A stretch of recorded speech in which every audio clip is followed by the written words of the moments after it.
Seorang nenek berjalan terlatih-tatih tanpa alas kaki menuju sebuah konter handphone.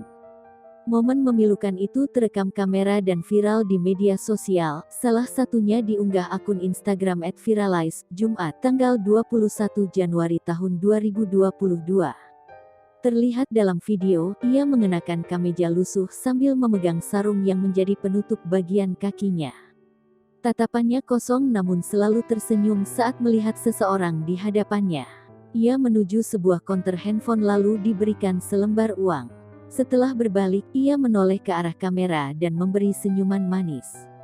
Sosok nenek itu masih menjadi pertanyaan warganet karena tak diketahui identitasnya.